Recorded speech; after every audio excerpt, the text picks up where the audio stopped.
In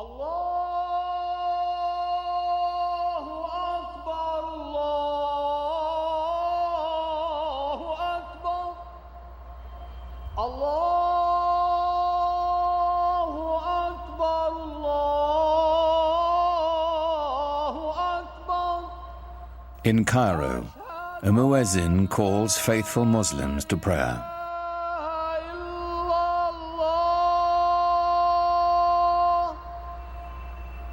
It's the same call that sounds 5 times a day, every day, in cities across the world.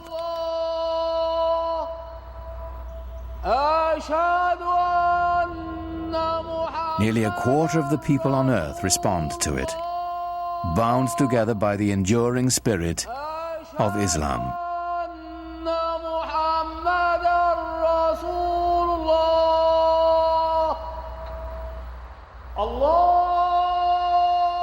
God is most great, the muezzin calls. I testify there is no other God but God. I testify Muhammad is the messenger of God.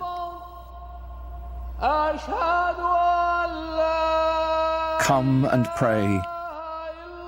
Come and flourish. God is most great. There is no God but God.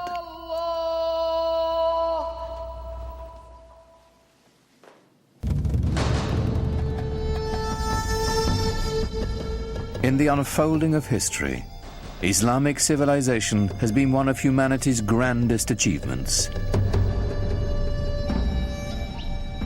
A worldwide power founded simply on faith. A spiritual revolution that would shape the nations of 3 continents and launch an empire. For the West, much of the history of Islam has been obscured behind a veil of fear and misunderstanding. Yet Islam's hidden history is deeply and surprisingly interwoven with Western civilization. It was Muslim scholars who reclaimed the ancient wisdom of the Greeks, while Europe languished in the Dark Ages. It was they who sowed the seeds of the Renaissance, 600 years before the birth of Leonardo da Vinci.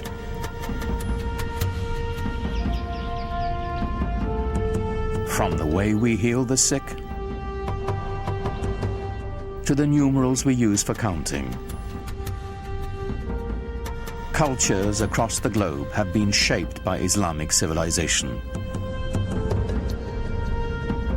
But all this began with the life of a single, ordinary man, and the profound message he proclaimed would change the world forever. His name was Muhammad.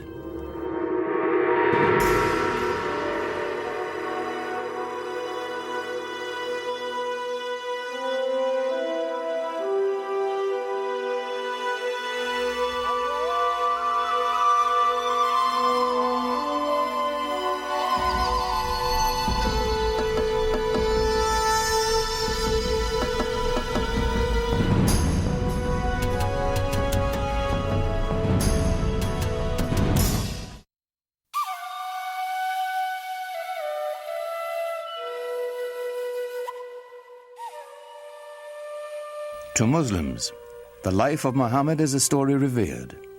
In its mysteries as much as its certainties, there are beliefs held sacred. Whatever we can tell about the Prophet, of course, is screened through the filter of what has been preserved over the centuries and what people have wanted to preserve.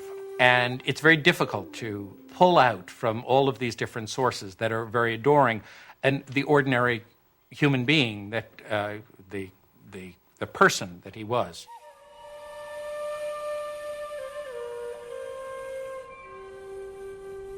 We do know that Muhammad was born in or around 570 AD in the sun-blasted Arabian Peninsula, a land of savage scarcity whose Bedouin tribes were locked in a constant state of tribal war.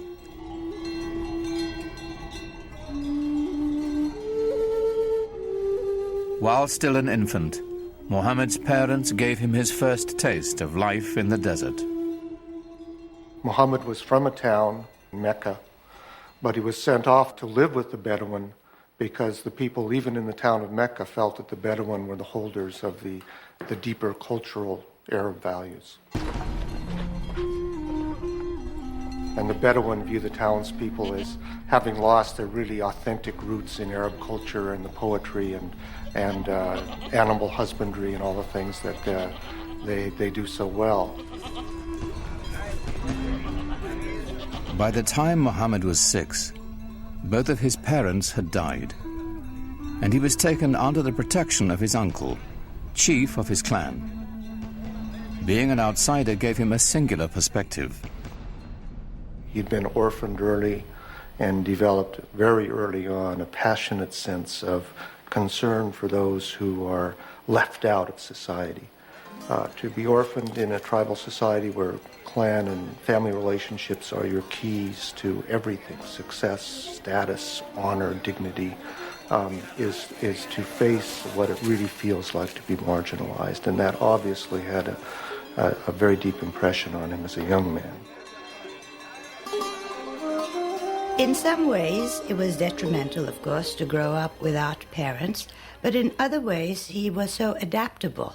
He had many parents, he had many fathers, he had many mothers, so it made him a child of everybody. Muhammad's clan, like Arabs all across the Arabian Peninsula, would share the stories that had been told and retold for generations.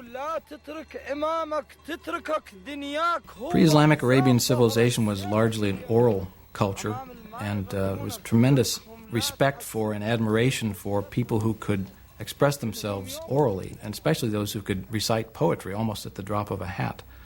Some of the most important people in a tribe were the poets. As they sang of the glory of the tribe, they told the story of the tribe. To the Bedouin, the word had a mystical importance. Poets linked the tribe to its ancestors and celebrated values older than memory. Poetry was the sinew that bound the Bedouin together, celebrating their victories, lamenting their defeats.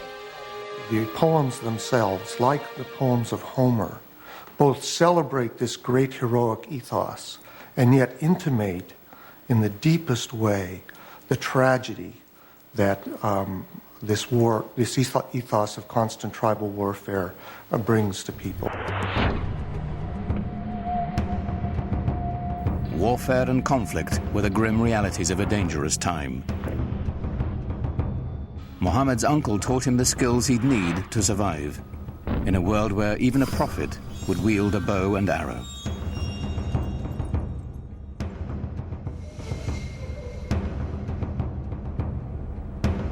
In a wilderness punished by the elements and bereft of water, rivalry over a single well could provoke a blood feud for generations. A real rivalry, real battles, and sometimes quite bloody. So the allegiance of individuals was to the family, immediately, and at a larger extent to the tribe. Without the tribe's protection, no one could endure.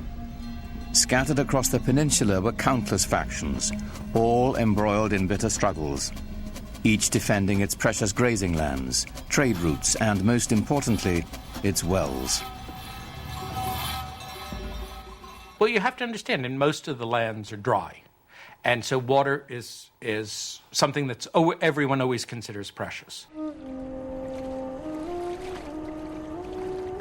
For those of us in climates that are more heavily watered, it's difficult to understand the depth and the centrality of the symbol of water in societies that are desert and in which it only rains once or twice a year, and in which a little water makes the difference between life and death.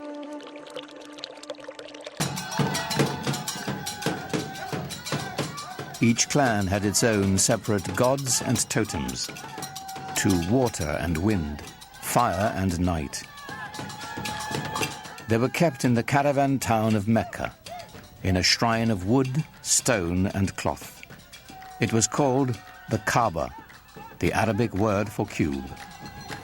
Pre-Islamic Arabs worshipped a number of spirits, and they were generally nature-oriented spirits, sometimes associated with natural features like trees or rocks or springs. And the Kaaba in Mecca was one of a number of these sanctuaries centered around a particular cluster of deities.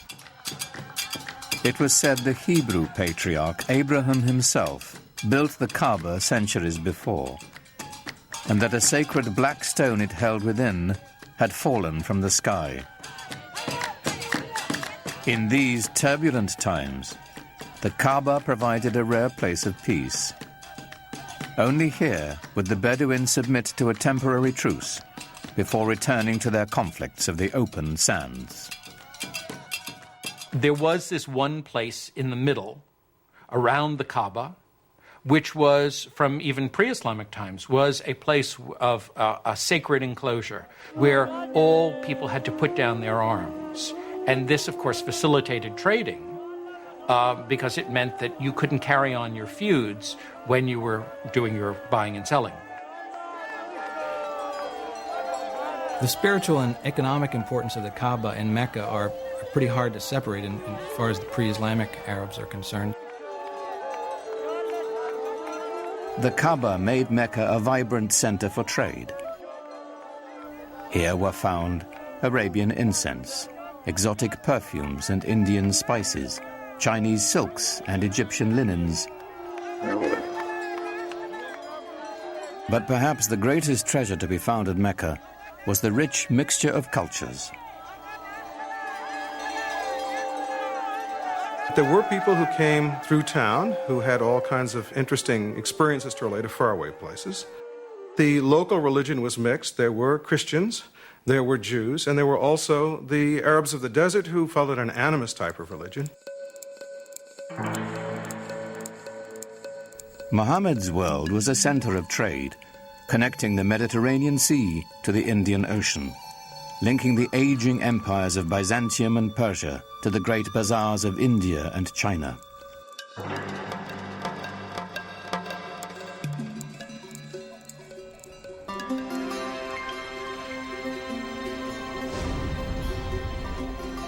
Muhammad became a merchant. In fact, he had a great flair for trade.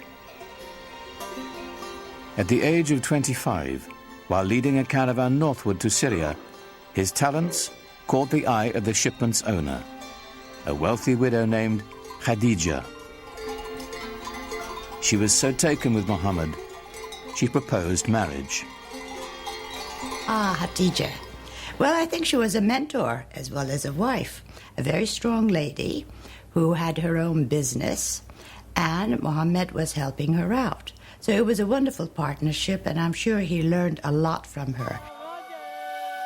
He had a tremendous amount of contact with merchants coming from different parts of the world, passing through the Arabian Peninsula. I think he was a very intelligent man, very open-minded, and he was able to communicate with a great variety of peoples. He must have had great charisma as well. Muhammad had a way with people and with resolving their disputes. Once, when the Kaaba fell into disrepair, the clan chieftains quarreled over who would have the honor of putting the sacred black stone back where it belonged. Before violence could erupt, Muhammad proposed an equitable solution.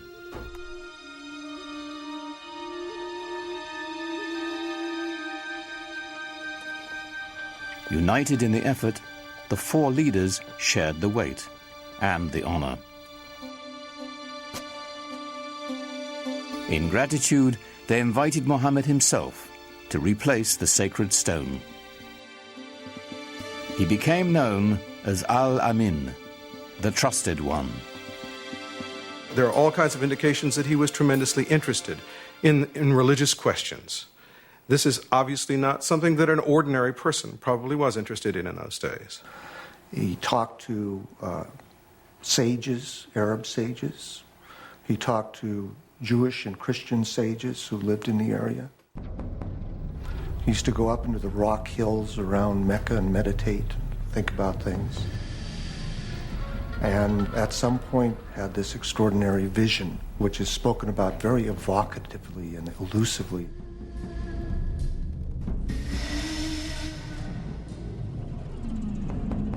In a cave above Mecca, Muhammad had an experience that would be the defining moment of his life. An angel was said to appear before him in the form of a man, instructing him to recite in the name of God, the Almighty. For Muhammad, it was an encounter as profound as it was deeply disturbing. You get a sense of what it would be like to be a normal person in society, perhaps unusual in the sense of your intensity for things like social justice and finding out what the meaning of life is, but not being endowed with anything that would seem miraculous by your friends.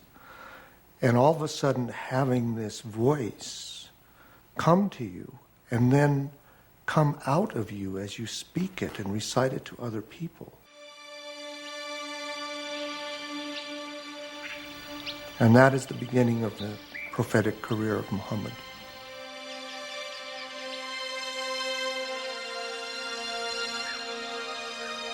The months to come would bring more revelations.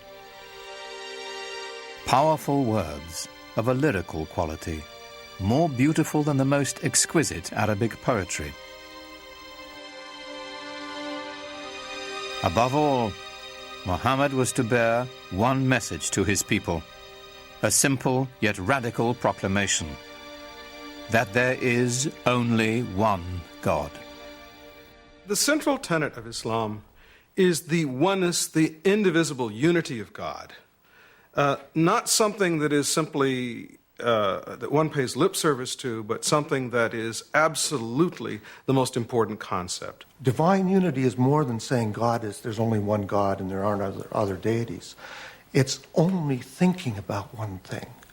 So to be thinking about possessions, to be thinking about status, to be thinking about power are all intellectual idols.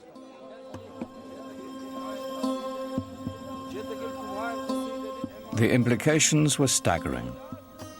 One God meant one people. No more tribal divisions. To the poor and unprotected, the prospect was revolutionary. It seems to me that one of the most important things in his early teaching that isn't often talked about is the strong social justice message that he delivered. In Mecca of the time, there was an increasing separation between the haves and the have-nots. He insisted that this was not to be and that we should share the wealth, and it was this social justice message that I think that really got him a hearing among many of the folks. So coming with Islam, it was a new order, a new way of life. And it was a beautiful way of life because everybody was equal, black, white, men, women, children. So it had that type of universal appeal, which I think was the reason why Islam spread so rapidly.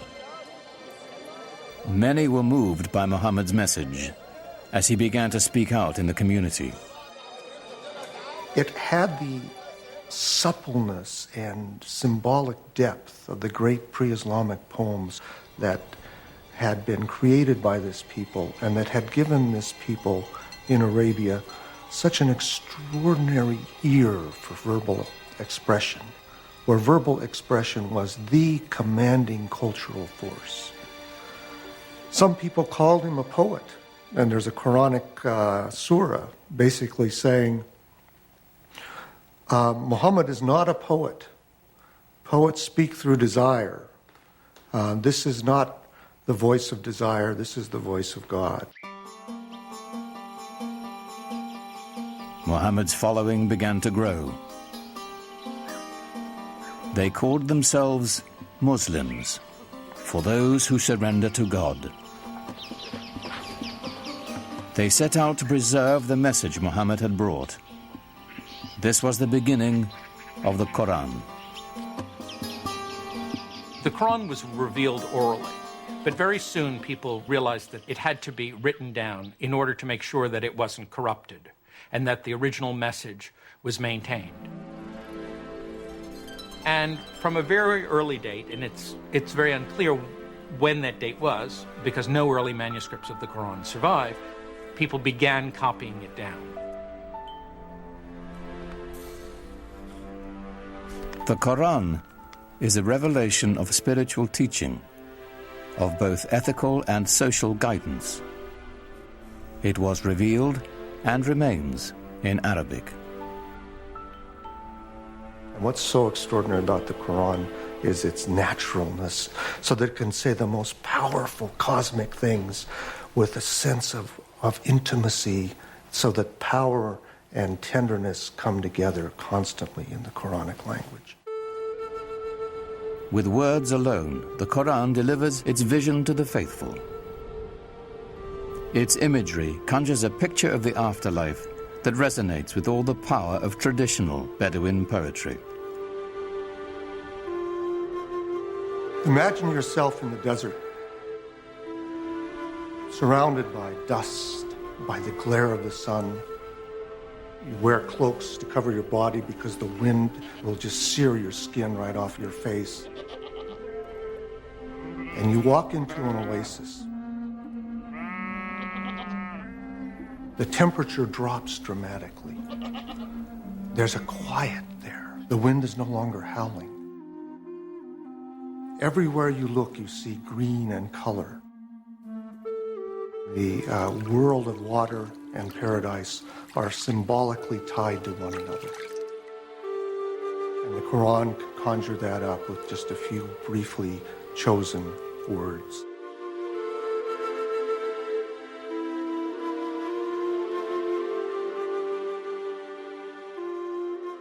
Yet for all the imagery of paradise in the Quran, there was no easy description of God. The mystery would remain.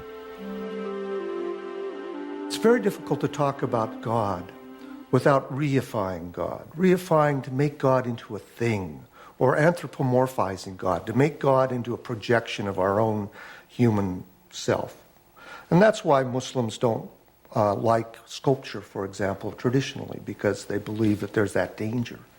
And the Quran avoids that by constantly shifting the pronouns, so we can't really reify God and get an image, a physical image of God.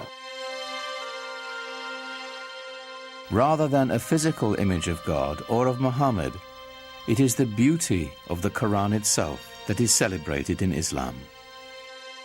Islam developed in this context where pictures were not favored. The Quran, as it was revealed, was God's representation on earth, and Muslims felt from a very early time that the only just representation of God's word, was the Quran itself, not any picture of God, certainly not, because you couldn't represent God, and certainly not a picture of Muhammad, because he wasn't divine.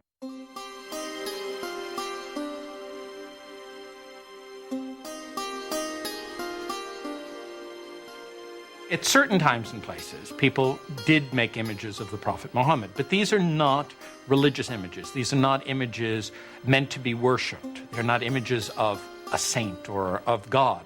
They are images of Muhammad as a historical figure. He's sort of given honor by having a very bright blue background or a white cloud near him, but he's not otherwise distinguished from the other characters in the story. At other times, people did represent the Prophet, but he was always represented with a white cloth over his face to hide his face, so that there were different approaches to doing this. But in all of these are not devotional images. You're not supposed to look at them and pray towards them. You're to learn more about the history of your religion, with the emphasis on history from them. As Muhammad's community grew, so did the opposition. People, of course, were skeptical and said, look, if you're a prophet, where's your miracle? And the prophets in the Quran, Moses had miracles, Jesus had miracles. Where's your miracle? The Quranic answer to that challenge is, this is the miracle, this Quran. But that wasn't miracle enough for the people who defined themselves by the gods of their ancestors and the totems of their tribe. Their doubts increased. The idea of life after death appalled them. So the Quran presents people as really being skeptical. You mean to tell me that after I die and my body has gone back to the elements and I've been putrefied, that I'm going to be put back together again and brought back to life? That, of any of the messages in the Quran, that struck the people of Arabia as being the most hard to believe. Muhammad also spoke of eternal damnation for the unjust. He used the language of apocalyptic imagery, talking about the signs of the ends of time, when the mountains crumble, when the skies are rolled up like scrolls. Then you will know what responsibility you bear for your actions. There are references to those who are unjust going to the fire. To the non-believers, the divine reckoning Muhammad invoked was an outrage. His dismantling of their heritage and customs, deeply unsettling. It was a threat in several ways, to their social order, to their age-old traditions, and an economic threat because of the importance of the pilgrimage shrine of the Kaaba in Mecca. As Muhammad's following increased, the social fabric of the caravan city began to unravel. Business suffered as pilgrims and traders, worried for their safety, left town. The tribal leaders decided Muhammad and his message must be removed permanently. They didn't want him taking over. They didn't want him horning in on their control of the city. They made things very difficult for him, perhaps even plotted his assassination. They tried to keep him away from the Kaaba. They did everything they could to try to run him out of town. They demanded that Muhammad's uncle remove his clan's protection from the Prophet, which would clear the way for his murder without the threat of retribution. But his uncle refused. The battle lines were drawn. Nothing short of tribal war would settle the conflict now. Muhammad is clearly asked to do extraordinary things, to tell the Bedouin to give up many of their notions of multiple gods, to give up their attachment to their ancestors and their tribal warfare in the way they had, things that could and did make him the object of scorn, persecution, and an attack.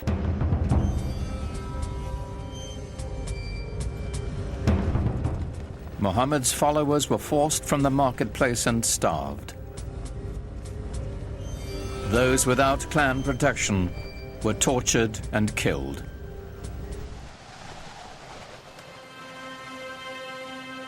In 619 AD, Muhammad's wife, Khadija, died, and his uncle as well. Gone were his first great love and his only protector.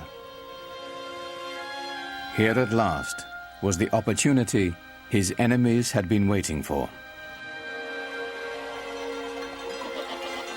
But in the lush oasis town of Yathrib, north of Mecca, a refuge opened to Muhammad and his people. Clan rivalries had become deadly in the town, and they desperately needed a peacemaker. They had heard that Muhammad was a very trustworthy man. They heard that he had great arbitration skills, and they thought, let's see if we can't get him up here and help us out. So they invited him.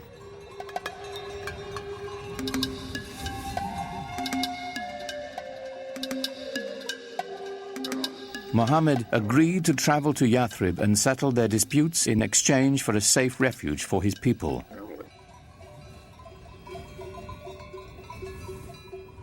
For Muhammad's followers, Leaving the place of their ancestors, their families and tribes, was the ultimate test of devotion.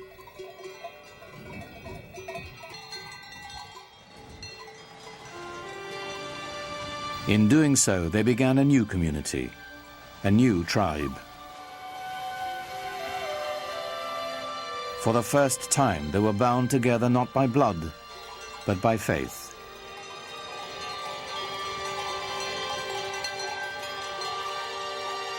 In the course of a single caravan journey, Islam marks its true beginnings.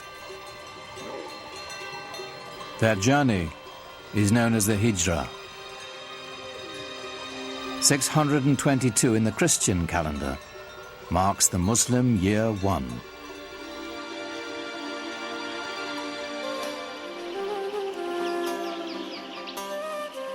Muhammad's goal among the people of Yathrib was the same as his larger mission, to bring unity and peace with his message.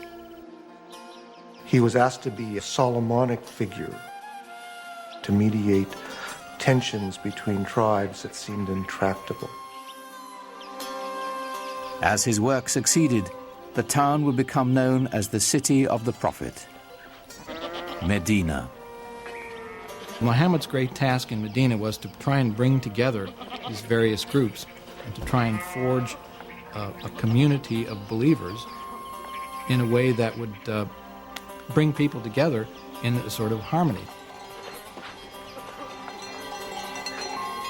To the divided clans of Medina, Muhammad offered a vision of solidarity.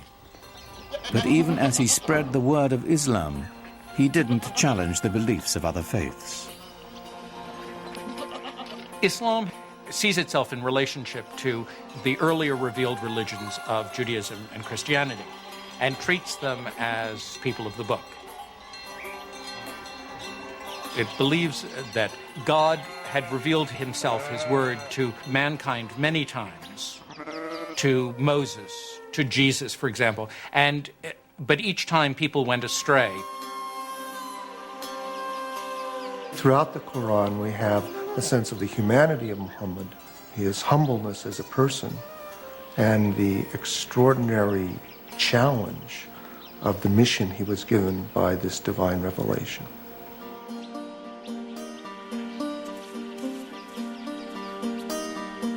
As the Muslim community grew in Medina, a life of simple devotion and ritual developed. A freed Abyssinian slave named Bilal was the first to call believers to prayer at Muhammad's house. Allahu Akbar! Allahu Akbar! It was the first mosque. Allahu Akbar! Allahu Akbar! Ashhadu an la ilaha illallah.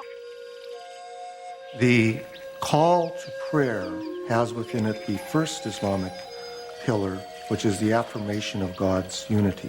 La ilaha illallah, that beautiful phrase which many Muslims chant over and over in their mind or vocally to constantly remind themselves of the unity of God and unity of what we should focus on in our life.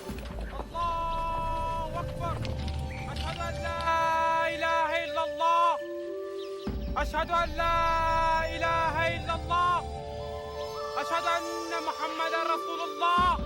Praying together is a good thing.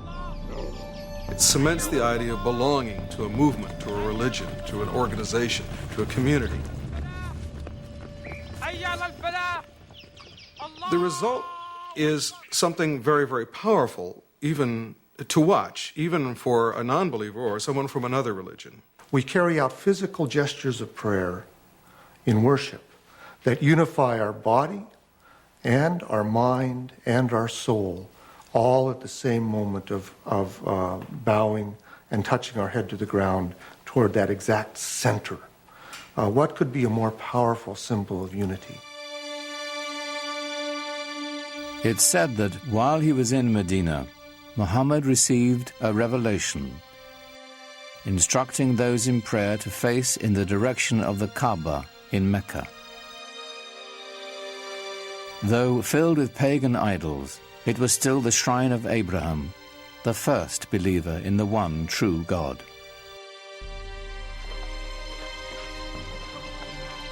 But even as the Muslims were praying toward Mecca, their enemies there were rallying in force. Their goal, to wipe out the Muslims.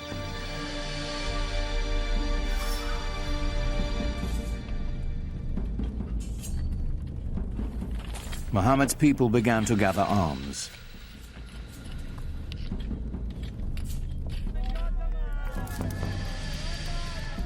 Though the Muslims prepared as best they could, they were outnumbered and outmatched. They mustered a force of only 313, mostly old men and boys, with few weapons. While the approaching Meccans were heavily armed and 1,000 strong.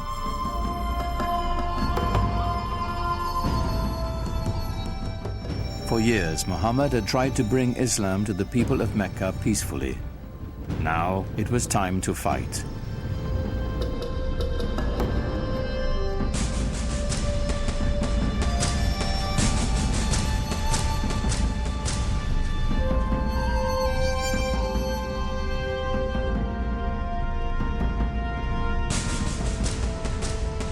The Muslims faced their own tribes, brother fighting brother, son against father.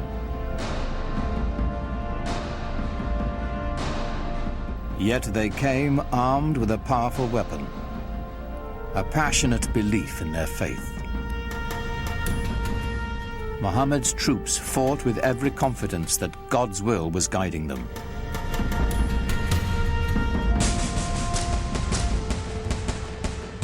They fought 3 very, very bloody battles.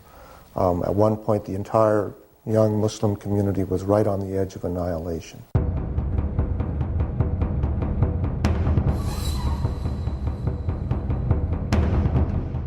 For 3 years, the Muslim army held out against staggering odds.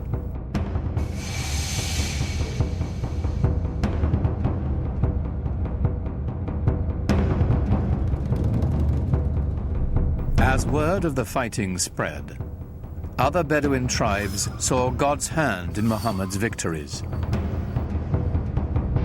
One by one, the peoples of the desert began to join in his struggle. The Muslim army grew, and the tide began to turn.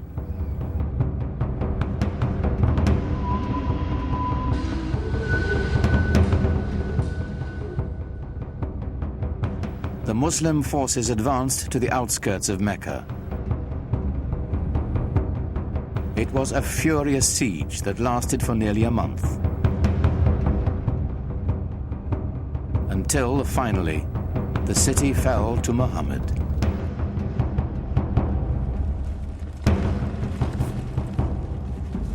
In 630 AD, the terrified people of Mecca braced for the onslaught.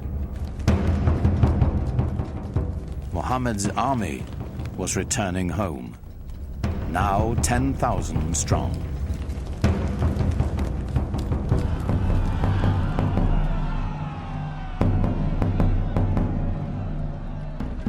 The vanquished knew the terrible fate that awaited them.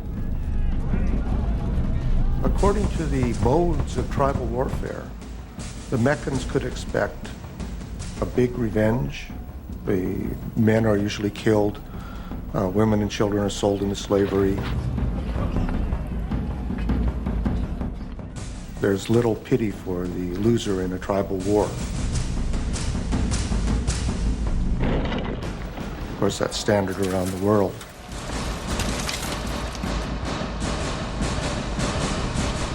But Muhammad had a surprise in store for the fallen city.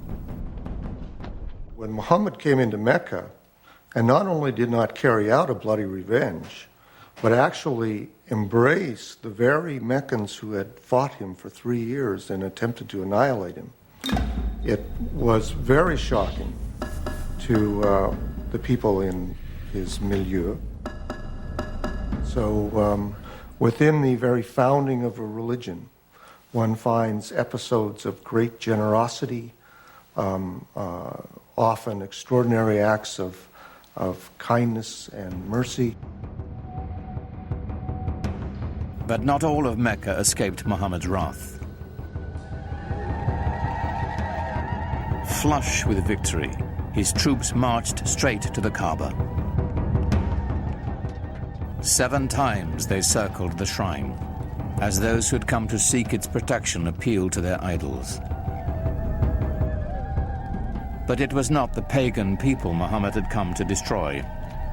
It was their gods. He raised his staff, and the tribal gods of his ancestors smashed into dust. When Muhammad entered Mecca and entered the shrine and destroyed the idols in the shrine, this is of great cultural and symbolic importance in Islam.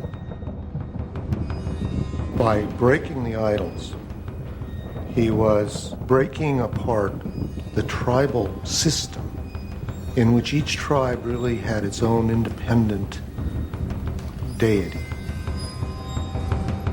This was shocking to the Bedouin.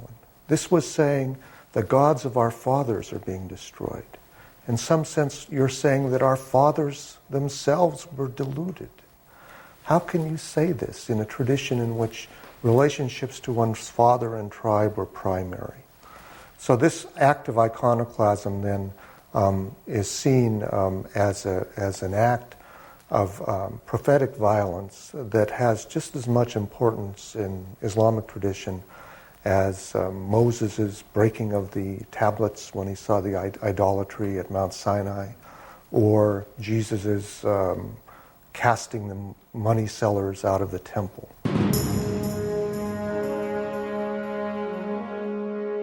The destruction of the idols was a new beginning, a breaking from the past and the creation of a powerful new force. Mecca was just the beginning. One after another, the tribes of a nation were summoned to the fold and united under the banner of Islam.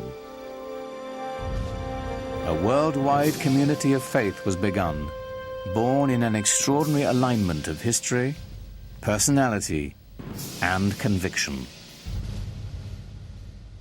What Muhammad did was to bring a sense of solidarity, a sense of mission, and he united all these separate segments within the peninsula.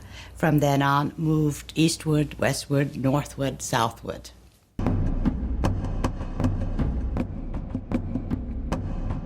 The Muslims turned to the north, swept into present-day Lebanon and Syria.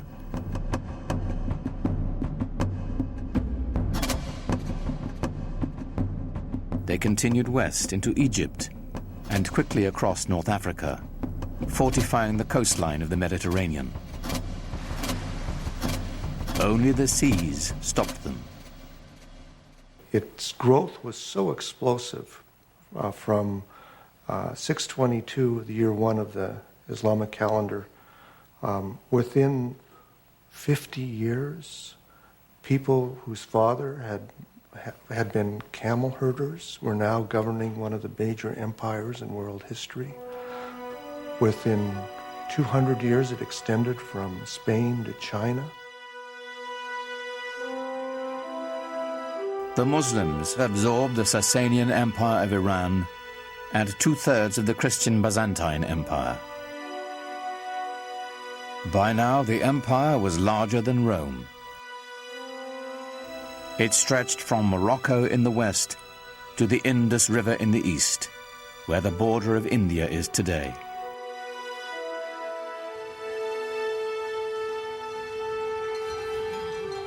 How had it happened that so small an army could conquer an area so large, so fast, so easily?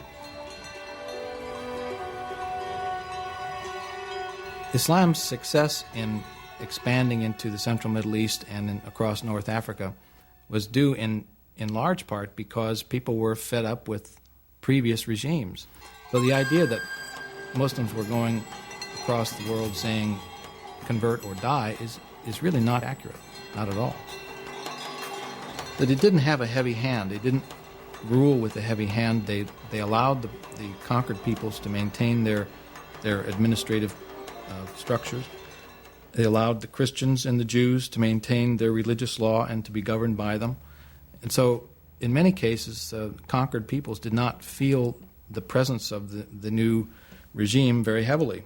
Certainly for individuals who felt themselves exploited or downtrodden by an oppressive and even sometimes parasitic priesthood, the idea of Islam being a religion essentially free from clergy must have seemed very attractive. It's the times that creates the movement and sometimes the men. The Roman Empire had collapsed, the Byzantine Empire wasn't strong enough. There was a need for a new vision, a new way of looking into life. And I think what happened at that time, Muhammad's mission, filled the void that the societies wanted. They really wanted some sort of solidarity in their lives. The lessons of the Quran, so successful for the Muslims in Medina and Mecca, were playing out on a global scale. As the conquest swept through Syria, the Muslims held their Friday prayers in the Church of St. John the Baptist in Damascus, allowing its Christian congregation to continue their services on Sunday. Side by side, the two faiths shared the same building, in peace.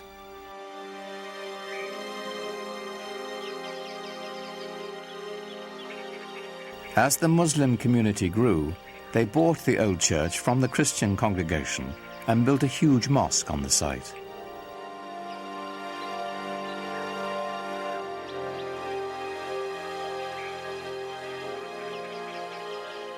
With Byzantine artisans, they decorated it with golden mosaics of an Islamic paradise.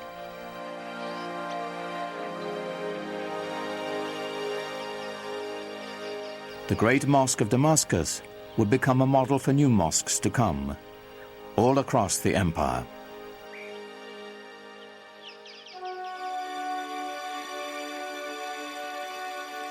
The Arabs transformed their conquered lands, maintaining, improving, or expanding the infrastructure.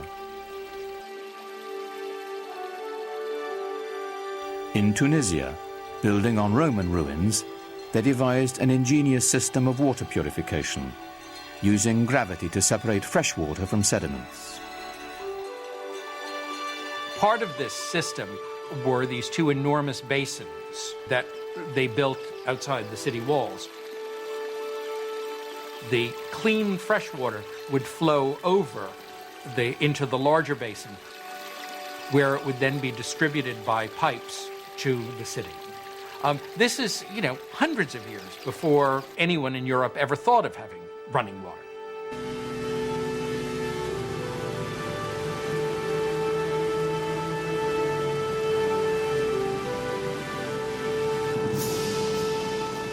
All over you find schemes for bringing water from the mountains where there was more water to the plains where there might be less water. They resurrected elaborate irrigation systems, filling the old stone aqueducts with precious water.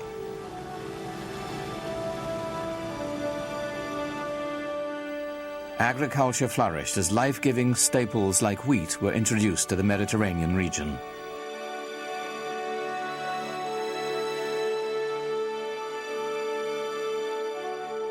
But Muslims saved their most monumental feat for the holy city of Jerusalem.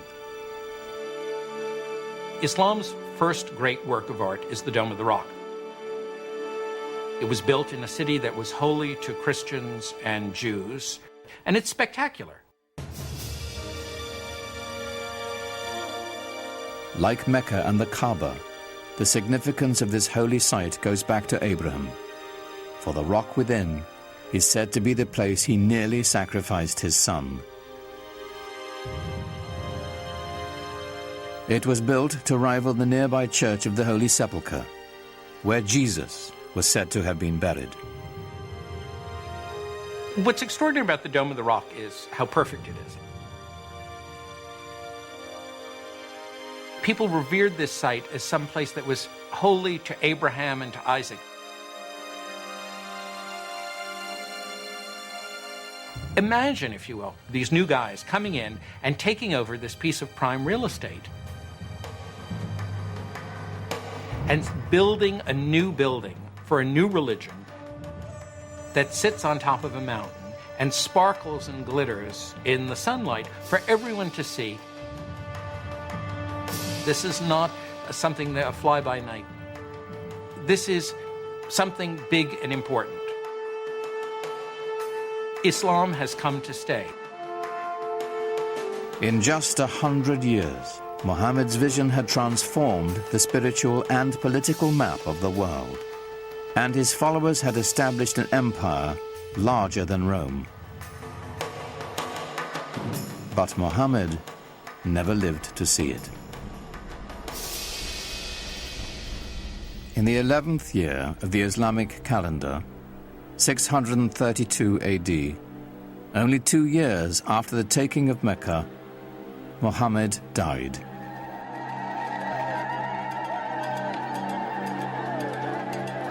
Medina fell into despair. For days, the city was consumed with sorrow and ceremony. He's known to have said that he wanted to be buried very simply, with no marker over his grave. He didn't want people to worship his grave. That would interfere with their worship of God. God had spoken to them only through Muhammad. Now that the Prophet had left them, perhaps God would as well. Muhammad's death set up a crisis in the young Islamic community. The question of succession was the first thing that really occupied people's concerns. At this point, there was a divergence of opinion as to how the community should go about choosing a new leader. According to the Shiites, the faction, the Shia of Ali, Muhammad had indeed designated Ali, his son-in-law and cousin, as his successor. The opinion that came to be the majority opinion, or the Sunni opinion, held that Muhammad had not appointed a successor during his life, but had said, after I am gone, choose one from among your peers, from among the elders. And from the house there came out the man who would be his successor, Abu Bakr. And he addressed the people and said, if you worship Muhammad, know that he is dead. If you worship God, know that he lives forever. Here was the secret to Islam's strength and profound influence. The unifying power of one God, merciful and compassionate, the power of one people, bound by a common faith. Muhammad did not lead the conquest or create the empire to come. The transforming power of his message did. Out of that message would spring a font of knowledge that would transform humanity, as Islam continued to spread its reach far and wide. Awaiting the Muslims would be a new age. They would be destined for enlightenment, for new horizons, and a clash of great powers, the like of which the world had never seen.